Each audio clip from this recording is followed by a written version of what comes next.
I think in my view, and based on obvious facts that the media has tried to systematically cover up, there are so far 170 people dead in Gaza, over 40 which are children under the age of 20. And they want to talk about a ceasefire. See, I don't really believe there really would ever be a ceasefire, because how can you really have a ceasefire with a whole nation that is deprived of their basic human rights and their basic needs? See, it's funny because I actually saw a few people quoting Obama saying, what nation on earth would allow rockets being fired on them or at it? It's funny because I think the UK government and the US government seems to be okay and seems to be tolerating rockets being fired on a nation, as long as that nation, as long as those people are Palestinians, besieged Palestinians, occupied Palestinians. It seems that they are tolerating it every single day that they keep silent.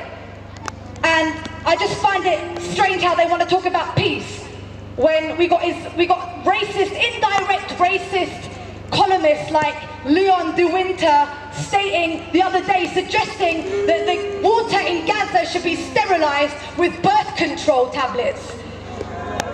Now that's funny, he said that in front of a whole crowd of Dutch Jews, and they all literally burst out in laughter.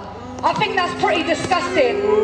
I don't know how they can talk about self-defense and peace when you got more than thousands and thousands and thousands of Palestinian political prisoners trapped in Israeli dungeons today, and they want to talk about peace. How dare they go on about, how dare they continue with a quasi-peace process when there's thousands and thousands of political prisoners trapped in Israeli dungeons?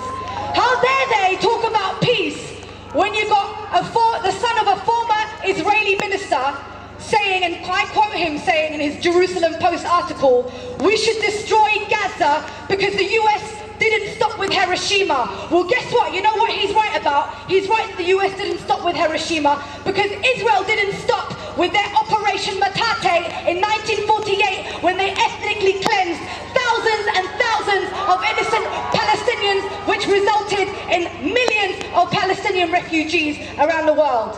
And actually, that was carried out by the Haganah, which is now, by the way, they run actually the Israeli parliament, they run the Israeli government.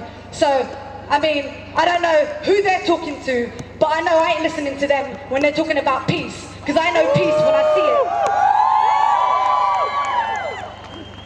it. It's funny because I keep hearing this phrase from like far-right sympathizers to Israel saying, we're fighting a war against these people that want to push Jews into the river. You see, they can keep telling themselves that, because I ain't never seen it until today. They want to keep telling themselves that Palestinians want to push Jews into the river, but what I want to know is, what are we going to do to stop them pushing Palestinians into the Jordan River? That's all I want to know, because that's what seems to be happening today with the Israeli settlements. And to be honest, their peace process is really what's keeping Palestinians in Israeli jails. It's really what is keeping settlements expanding. It's what's keeping the increasing numbers of Palestinian refugees. Free, free Palestine! Free, free Palestine! Free, free Palestine! Free, free